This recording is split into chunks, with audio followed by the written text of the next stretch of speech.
Zdravo školarci! Danas pričamo o izlaznim jedinicama, štampačima, 3D štampačima i ploterima.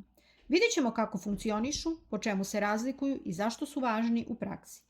Pre nego što krenemo na lekciju, ne zaboravite da lajkujete video, zapratite kanal i podelite ga sa drugarima. Štampači su izlazne jedinice koje digitalne dokumente i slike pretvaraju u fizički, odnosno štampani oblik. Postoje različite vrste štampača i razlikuju se po tehnologiji koju koriste, po brzini, po kvalitetu štampe. Najčešći su laserski štampači, zatim inkjet štampači ili štampači sa mlaznicama, matrični štampači, odnosno štampači sa iglicama i 3D štampači. Laserski štampači se koriste za brzo štampanje velikog broja tekstualnih dokumenata i oni koriste laserski zrak i toner, odnosno praškastu boju. Ovako izgleda jedan laserski štampač. Prednosti laserskog štampača su najveća brzina štampanja, dobra rezolucija i kvalitet štampe i ekonomični su, odnosno toneri traju dugo i imaju nižu cenu po jednoj odštampanoj stranici u odnosu na inkjet štampače. Nedostatak je visoka cena štampača. Sledeći su inkjet štampači. To su štampači koji sadrže kertridže, odnosno kasete sa mastilom. Oni štampaju tako što prskaju mastilo kroz vrlo male mlaznice. Za štampanje se koristi brzo sušeće mastilo u 4 boje, to su crna, plava, magenta i žuta. I ovo je primer jednog inkjet štampača. Prednosti ovog štampača su velika rezolucija i dobar kontrast, pa su odlični za štampanje fotografije u boji. Laka je zamena kertridža sa mastilom i sam uređaj je obično jeftiniji od laserskog štampača. Takođe, često su višenamenski, odnosno često dolaze kao multifunkcionalni uređaji koji uključuju i skener i kopir aparat u jedno. Nedostaci su pre svega što su sporiji od laserskih štampača, kertridži su često skuplji, a mastilo se može osušiti ako se štampač ne koristi redovno i manji broj odštampanih stranica po kertridžu, pa se može reći da je relativno visoka cena otiska po stranici.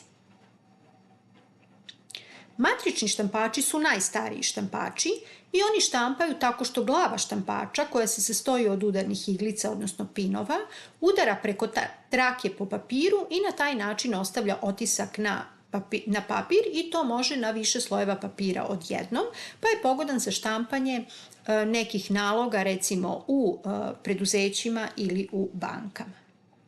Ovako izgleda jedan matrični štampač.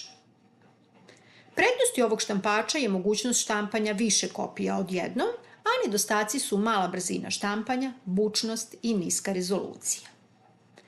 Štampači se povezuju sa računarom najčešće putem USB kabla, međutim moderni štampači se povezuju i bežično poput Wi-Fi-a ili Bluetootha i na taj način se omogućava štampanje sa više uređaja, uključujući recimo i tablete i telefone.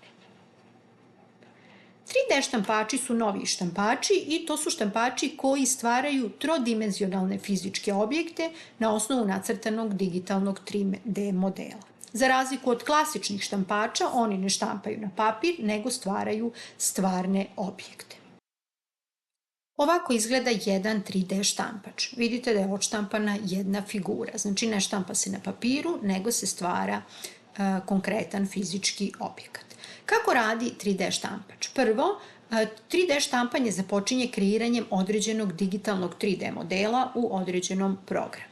Zatim 3D štampač reže digitalni model na tanke slojeve, odnosno taj digitalni model deli na slojeve koji će se kasnije štampati, a štampaju se tako što se topi materijal, najčešće neka plastična nit, i ona se nanosi sloj po sloj, sve dok se ne formira gotov objekat i dok se on ne stegne.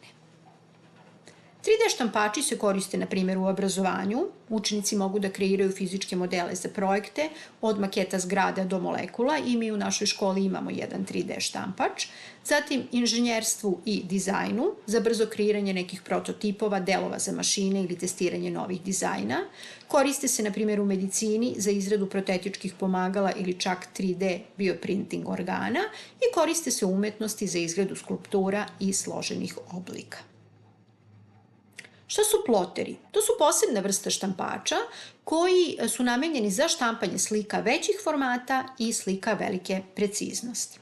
Najčešće se koriste u profesijama koje zahtevaju precizne i detaljne crteže, kao što su arhitektura za nacrte zgrada, inženjerstvo za tehničke planove, geografija za mape, grafički dizajn i marketing za postere i bilborde.